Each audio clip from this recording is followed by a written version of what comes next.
श्रीमद् करुणा सागर महाराज की जय। कैवल धाम की जय। श्री अभिचला जी महाराज की जय।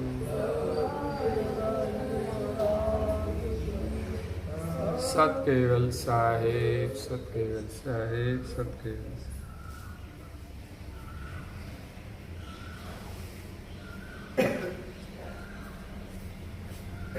अचरत सागर ग्रंथ संत भक्त शिरोमणि अधिकारी को सकृत सिद्धांत स्कंद 8।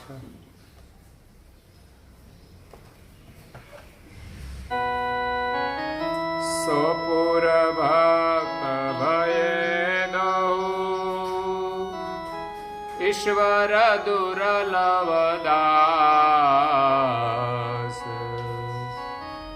तन मन सहित समर्पण गुरुपद के निवास। हे धीरजवंतया हंगमता डगे नहीं वृद्धान। शूरवीर संतन पखे सेवत दूरे न प्राण। प्रेमी भक्तजनों, ज्ञान संप्रदाय के आद्य स्थापक अनंत ब्रह्मांडाधीश केवल कर्ता के परम विशेष अंश महान समर्थ परम श्रेष्ठ परम विभूतिवान परम दयालु परम कृपा निधि कैवल वेत्ता सर्वज्ञ दिव्य परम गुरु श्रीमती करुणा सागर जी महाराज की कृपा पात्र अनन्य उपासक परम विदुषी पूज्य श्री अचरतवा परम गुरु श्रीमद करुणा सागर महाराज की कृपा से स्वरचित अचरत सागर ग्रंथ में 8वें स्कंद में संतों और भक्तों का वर्णन करते हुए कहते हैं कि सोपुर भक्त भये दोहु ईश्वर दुर्लभ दास। पुर यानी नगर। इस नगरी में 2 भक्त हुए। किस नगरी में? जो वीर क्षेत्र, जहां विक्रम राजा ने शरीर का त्याग किया था और वहां गुजरात के राजा का स्थान था, जो सयाजीराव गायकवाड़ था। उस बड़ौदा नगरी में 2 भक्त हुए, मुख्य प्रधान शिरोमणि। और भक्त तो कई थे, जिनका नाम है ईश्वर और दुर्लभ दास। भक्तों के पीछे भी दास लगता है।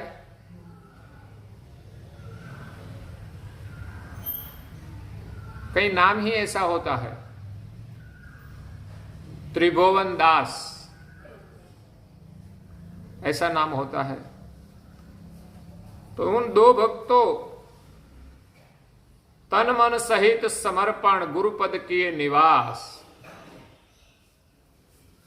दोनों भक्तों ने तन मन समर्पण करके गुरु के चरण में निवास किया था। आखिर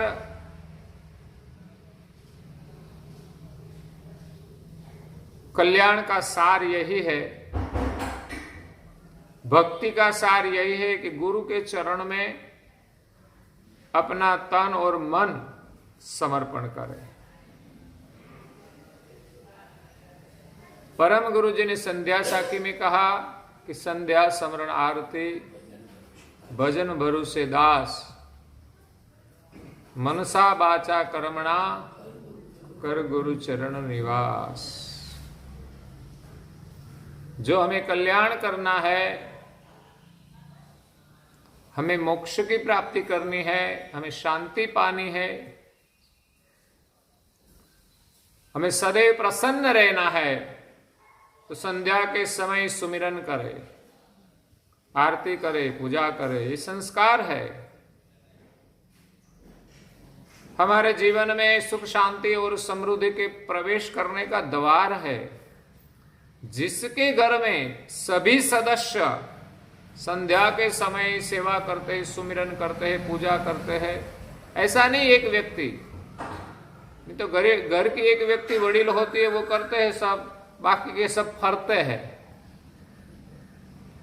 अगर तो सूर्योदय हो जाने के बाद भी सोते हैं, यही घर में लक्ष्मी प्रवेश नहीं करती। कहा है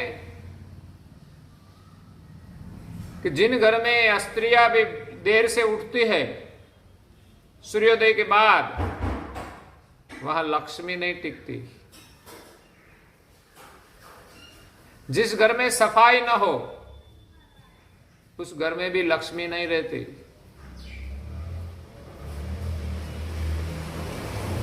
जिस घर में जूठे बर्तन पड़े रहते हो, शाम का बर्तन सुबह साफ करते हैं, मतलब आलस के कारण, तो वहां लक्ष्मी कैसे आएगी? लक्ष्मी सिर्फ पैसा है नहीं है, पैसा तो लोग बेईमानी से भी कमाते हैं, वो लक्ष्मी नहीं है, वो तो पाप है, वो शांति नहीं देगा, सुख नहीं देगा।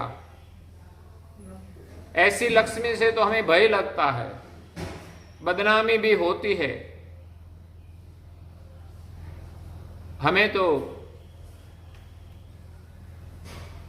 शांति वाली लक्ष्मी चाहिए, देवी संपदा चाहिए, जो हमें सदा प्रसन्नता दे। मेहनत से कमाई हुई लक्ष्मी और सदकार्य में जिनका उपयोग हो, वही लक्ष्मी है। सदकार्य में उपयोग होता है तब तो शांति मिलती है। सिर्फ स्वार्थ में ही शांति नहीं है। ठीक है, हमारा जीवन यापन सरलता से हो, लेकिन मजा करने से ज्यादा मजा नहीं रहता। तो संध्या के समय परिवार में सब सदस्य साथ में बैठे तो बहुत अच्छा है, घर में एकता बनती है, संप रहता है, मतभेद भी नहीं रहता। तो संध्या सुमिरन आरती भजन भरोसे दास, भगवान के भजन में ही हमारा भरोसा होना चाहिए कि हमें सुख मिलेगा तो उनके भजन से मिलेगा। वो भजन नहीं छूटना चाहिए किसी हाल में। मनसा वाचा कर्मणा कर गुरु चरण निवास। इस संध्या से, आरती स्मरण से, मन वचन और शरीर से हम गुरु के चरण में निवास करें। यहां ईश्वर दास और दुर्लभ दास नाम भी बढ़िया है। ईश्वर तो जिसके पास ऐश्वर्य है वो ईश्वर है। वो ज्ञान का भी ऐश्वर्य होता है, भक्ति का भी होता है।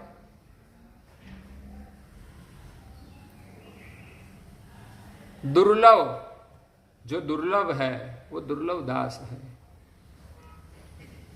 तन मन सहित समर्पण, तन मन हम सेवा में जोड़े, सुमिरन में जोड़े, और हमारा समर्पण होना चाहिए। उन पर इतना भरोसा होना चाहिए। इस समर्पण महत्वपूर्ण है। परिवार में भी ऐसा होना चाहिए। मां बाप की सेवा में पुत्रों का समर्पण होना चाहिए। किसी हाल में भी सेवा नहीं छोड़ेंगे। गुरुपद किए निवास, गुरु के चरण में निवास किया तन और मन से, कभी तन से तो कभी मन से। शायद हम तन से न पहुंच पाए तो मन से भी हम उनका सुमिरन कर सकते हैं। हम अपना परिवार का कामकाज करें, उनके साथ हमारा मन गुरु के चरण में रहना चाहिए, उनके विचार में रहना चाहिए। ऐसे दो भक्त थे, धीरजवंत अहंग मत। वो पोताना अपने मत में अडग थे, अहंग।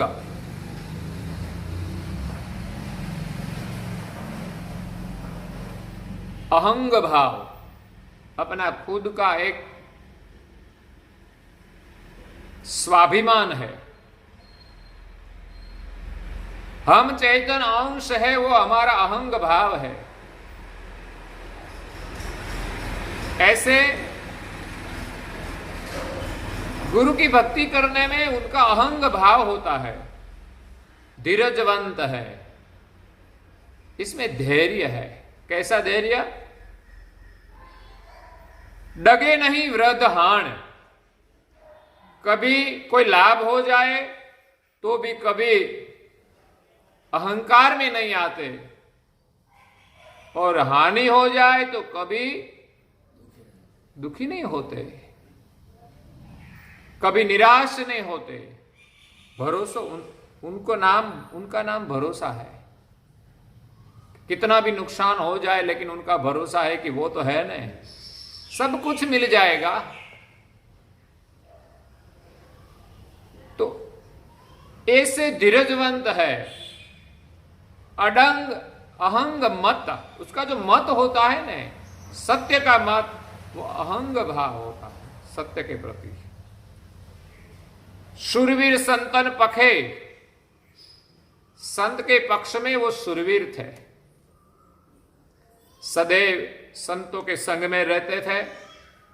संग के लिए भी शूरवीरता चाहिए, बाकी उसके संग में जा नहीं सकते। संत सामने आते हैं तो लोग इधर उधर गली में निकल जाते हैं। कभी ऐसा भी होता है। संत के समीप जाना और उसके निकट में रहना वो मुश्किल काम है, वो शूरवीर का काम है। उसके संग में हमें सतत एक ऊर्जा मिलती है, उसके कार्य से हमें प्रेरणा मिलती है, उनके विचार से हमें बल मिलता है। वही संस्कार है। तो सुरवीर संतन पखे सेवत दुरे न प्राण। ये कभी उनकी सेवा से दूर नहीं होते। शायद प्राण चला जाए तो भी सेवा से दूर नहीं होते। ऐसा अहंग मत था संतों के प्रति, और धीरजवंत थे। सही कार्य करने में कुछ भी हो जाए, लाभ हानि हो जाए तो भी कोई दुख नहीं। हमारे तो घर में कुछ गड़बड़ हो गई तो हम सब कुछ बंद कर देते हैं। तो यहां पूज्य श्री अचरत बा इन भक्तों की भावना और उनकी क्रिया का दर्शन कराते हैं, उनके विचार का दर्शन कराते हैं। और आगे कहते हैं, नरणित सारय सार के खट दर्शन मत वेत। परखे हो परम पद, परखे हूँ परम गुरु परम पद। जहाँ निज वृत्ति छकेत, और कछु बरी तकिता। रही न मन की दौर, उतैत देखि सकल मत। रहे परम गुरु ठोर। निर्णित सार असार के,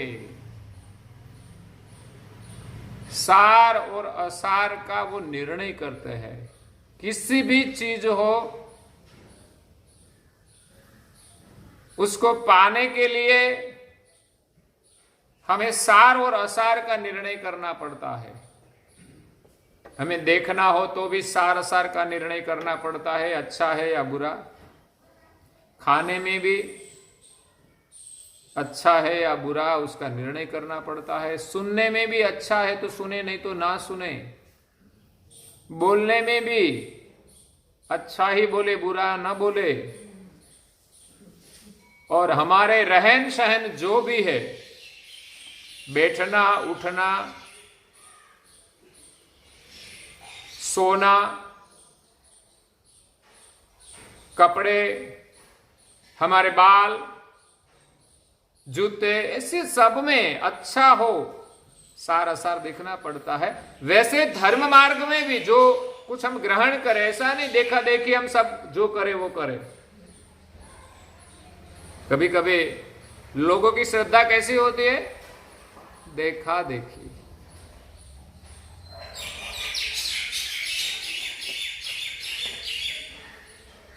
एक भक्त था बंजारा, वो अपना काम करता था, गांव गांव जाके कुछ बेचने का काम, उनसे उनका गुजारा चलता था। एक दिन कोई मंदिर में गए, वहां सेवा की, तो मंदिर के महंत ने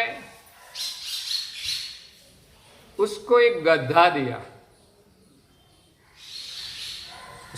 उस सेवक तो बड़ा खुश हो गया, गांव गांव में बोझ लेकर घूमता हूं तो एक गद्दा आ गया तो उसके ऊपर सामान तो हम रखेंगे, अब थाक नहीं लगेगा। तो उनके लिए अच्छा हुआ, लेकिन दुर्भाग्य यही था कि थोड़े समय जाने के बाद वो गद्दा मर गया। तो गद्दा मर गया तो उनके प्रति बहुत प्यार था उनका, क्योंकि गद्दा से बहुत काम होता था। तो उनकी समाधि बनाई घर के आगे, तो वहां रोज वो पुष्प अर्पण करके दर्शन करता था। वो रोड के बगल में ही उनका स्थान था, तो आने जाने वाले लोग देखते थे कि यहां कुछ है, तो वो भी श्रद्धा से आते हैं, नमन करते थे।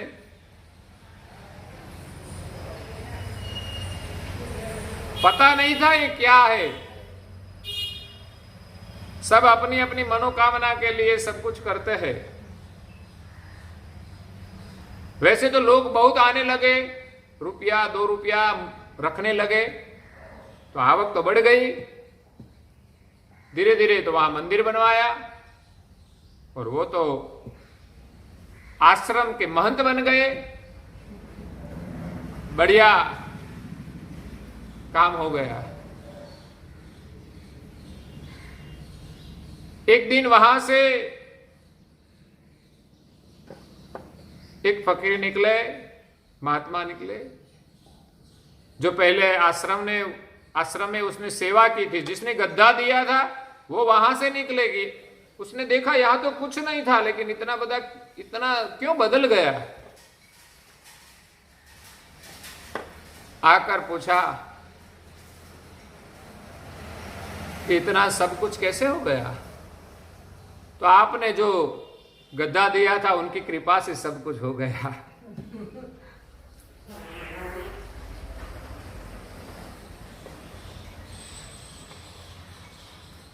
और उनका जो आश्रम था वो भी ऐसे ही हुआ था।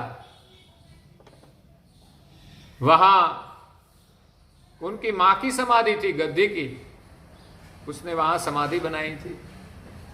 इस प्रकार देखा देखी अंधश्रद्धा में बहुत लोग मानते हैं, लेकिन धर्म का मार्ग ऐसा है, उसमें ज्ञान से सार और असार का निर्णय करके ग्रहण करना चाहिए। पूरा समझना चाहिए कि धर्म क्या है, इसमें क्या ज्ञान है, क्या सिद्धांत है। जो पकड़ लिया सो पकड़ लिया, ऐसा भी नहीं होना चाहिए। सच हो तब तक हम पकड़े रखे, झूठ हो तो छोड़ दो। जब भी पता चले कि इस सच नहीं है, सच कुछ और है, तो वो ग्रहण करना चाहिए।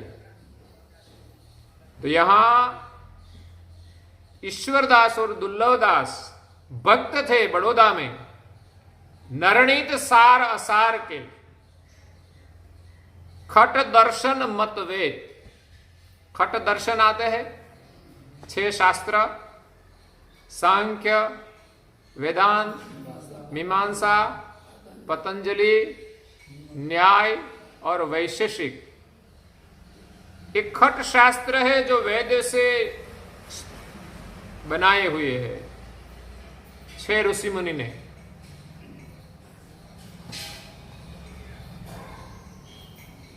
तो ये 6 शास्त्र का जो मत था, जो भिन्न भिन्न, इन सभी का मत का अभ्यास किया, उनके वेत्ता बने और सार सार का निर्णय किया कि 6 दर्शन में क्या है।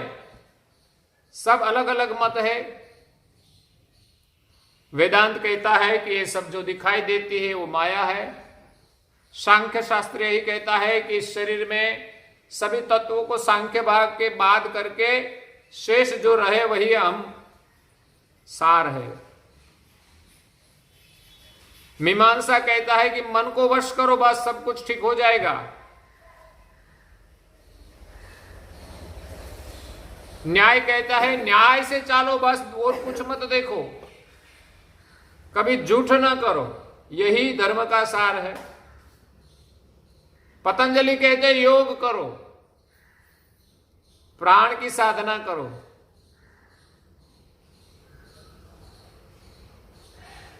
वैशेषिक नहीं, विषय गति है,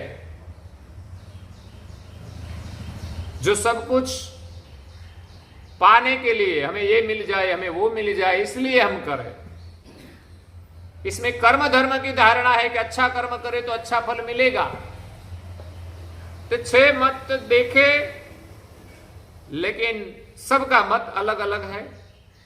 मार्ग अच्छा है, सबकी कुछ बात सही भी है, लेकिन इसमें कहीं सृजनहार का स्थापन नहीं है।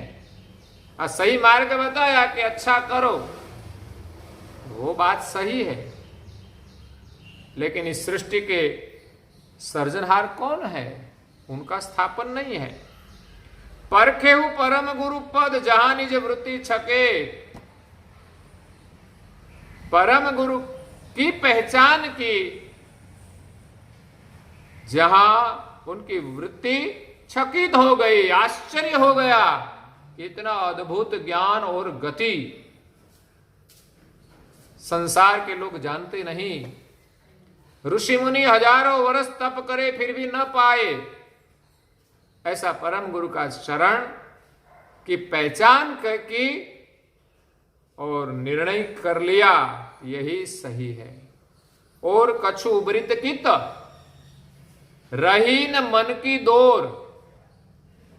मन की दौड़ न रही अब। नहीं तो धर्म मार्ग में भी लोग इधर उधर दौड़ते हैं कि कहां क्या है, लेकिन अब तो परम गुरु के शरण में आने के बाद धर्म मार्ग में उनकी कोई दौड़ न रही। संसार में तो न रही मन की दौड़, मन तो ज्यादा संसार में दौड़ते हैं, लेकिन संसार में इच्छा के अनुसार नहीं मिलता, तब धर्म मार्ग में दौड़ते हैं। लेकिन अब मन की कोई दौड़ ही न रही तो वहां कुछ बचता ही नहीं इधर उधर भटकने के लिए। उत हित देखी सकल मत। इस संसार में और देवलोक में सबका मत देखा रही परम गुरु ठोर, अपनी वृत्ति परम गुरु के ही शरण में स्थिर हुई। ऐसी ज्ञान की समझ पाई, परम गुरु के ज्ञान से सार असार का निर्णय करके अपनी वृत्ति को परम गुरु के चरण में स्थिर कर दिया। अब मन में कोई दौड़ ना रही कहीं जाने की, कुछ बातें कुछ नहीं, बस निरंतर परम गुरु के शरण में ही वृत्ति निवास करती है। क्या रहती है? बहुत मुश्किल काम है, सामान्य नहीं है। हम बातें करते हैं कि हम तो पूरा दिन ये करते हैं, लेकिन क्रिया होती है, लेकिन वृत्ति कहाँ है हमारी? अगर वृत्ति स्थिर हो जाए तो क्या होता है कि हमारे विषय में कोई अच्छा बुरा कह दे फिर भी हमारी वृत्ति विचलित नहीं होगी। लेकिन यहां तो कैसा होता है, जब तक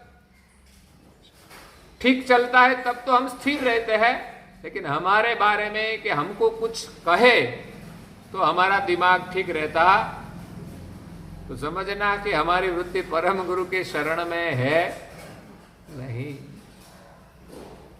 तो आगे पूज्य श्री अचरत बा कहते हैं, किनेहु अडग आरोपण सब ते सुरत समेत, किंचित चलिना चित किता परम गुरु पद में। किनेहु अडग आरोपण सबते सुरत समय, संसार में जो चीज है, ब्रह्मांड में जो जो है, सब में से अपनी सुरता को समेट कर किनेहु अडग आरोपण, परम गुरु के चरण में आरोपण किया, समर्पण किया।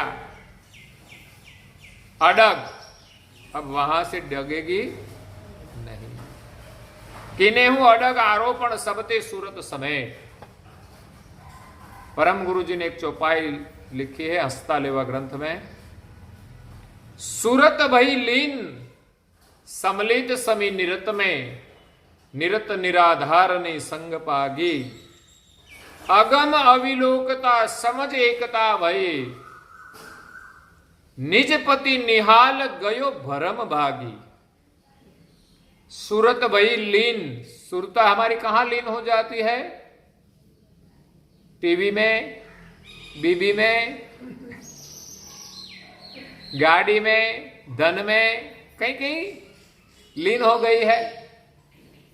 लेकिन सार सार का निर्णय करके परम गुरु के चरण में जिनकी वृत्ति स्थिर हो गई है, वो सुरता भई लीन समलित समी निरत में, सुरता नुरता में एक हो जाती है और निरत निराधार संग पागी। और हमारी नुरता निराधार, जिनको कोई आधार नहीं है, आधार को उनको है नहीं, जो खुद स्वयं अपने आप इस ब्रह्मांड में विराजमान है, ऐसे सर्जनहार एक है। हे आपे आप, तो नुरत निराधार संग पागी, अगम अविलोकता, अगम गति का अविलोकन करते समझ एकता भई। वहां ऐसी समझ मिलती है कि उनके साथ एकता हो जाती है। एकता समझ से होती है। परिवार में भी जो समझ आ जाए तो किसी से हम अलग रह सकते हैं, किसी के प्रति विरोध नहीं रहेगा। इस समझ महत्वपूर्ण है, लेकिन लोग समझते नहीं। और ऐसी समझ में आ जाए तो मालिक के साथ हमारी एकता हो जाती है। अगम अविलोकता समझ एकता भई, निजपति निहाल गयो भरम भागी। निजपति के दर्शन करते संसार की सब भ्रमणाएं मिट गई। संसार में जो भिन्न भिन्न मतपंथ है, भिन्न भिन्न भगवान की परिभाषाएं हैं, वो सब भेद मिट गए और एक सर्जनहार के साथ उनकी एकता हो गई। तो यहां दुर्लभ दास और ईश्वर दास दोनों का मत जो है वो अडग है। परम गुरु के शरण में उनकी सुरता अडग है। किंचित चलिन चित्त कित्त, किंचित मात्र भी उनका चित्त चलित नहीं होता परम गुरु से। परम गुरु पद मेट, उनको छोड़कर कहीं भी उनकी सुरता जाती नहीं। और हमारी सुरता तो संसार में फैली हुई है ना, है? उन बातों में इतना रस आता है, इतना रस आता है कि आम का रस भी फीका हो जाता है कभी, इतना बड़ा रस लगता है। हमारी सुरता संसार में जो कुछ अच्छा देखे वहां चिपक जाती है, कई बातों में भी चिपक जाती है, मजा आता है। लेकिन परम गुरु की जिनको महिमा समझ में आ गई, उनकी सुरता तो वहां उनके शरण में ही रहती है। कहते हैं ऐसे ही दृढ़ गंभीर मता, ऐसे ही दृढ़ गंभीर गता, पावन परम उदार, पिता पुत्र उभये तना, धन्य भये भव पार। ऐसे ही दृढ़ गंभीर गत, पिता और पुत्र दोनों थे, वो एक ही परिवार के सदस्य थे दोनों भक्त। जैसा पुत्र जैसा पिता था वैसा ही पुत्र था, जैसा बाप वैसा बेटा, वड ऐसा बेटा। तो ऐसे ही दृढ़ गंभीर गत, उनकी गति बहुत गंभीर थी। गंभीर का मतलब क्या होता है? कुछ काम करने के लिए जिनका भाव नहीं होता वो उतने गंभीर नहीं रहते। गंभीर का मतलब जो हमें करना है उनके लिए हमें गंभीरता होनी चाहिए। बिना गंभीरता हम अच्छे काम नहीं कर सकते।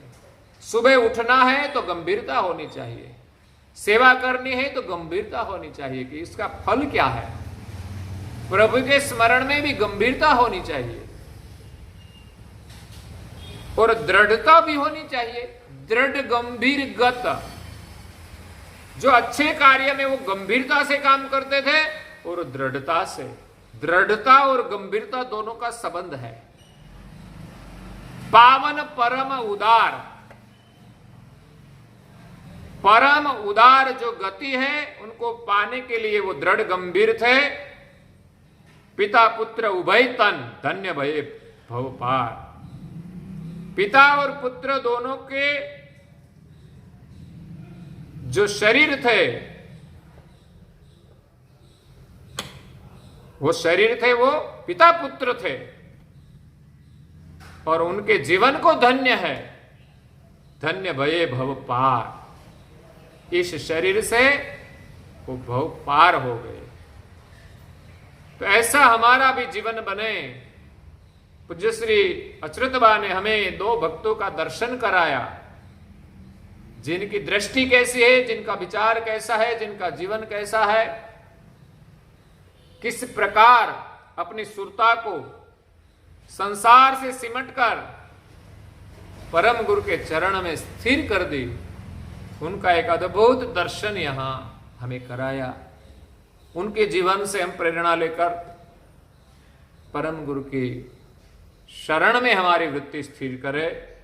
तो बड़ौदा के दो भक्त का वर्णन किया। उनके चरणों में भी प्रणाम है कि ऐसा उनका जीवन था जो भव पार हो गए।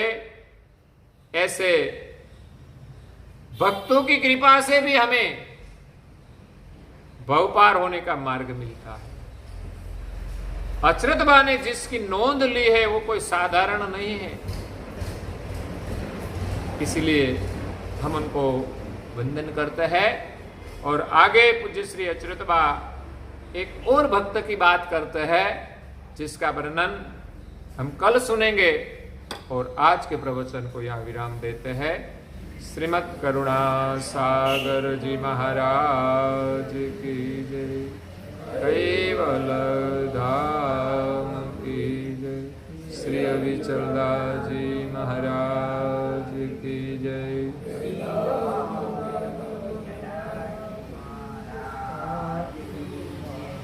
सत केवल साहेब, सत केवल साहेब, सत केवल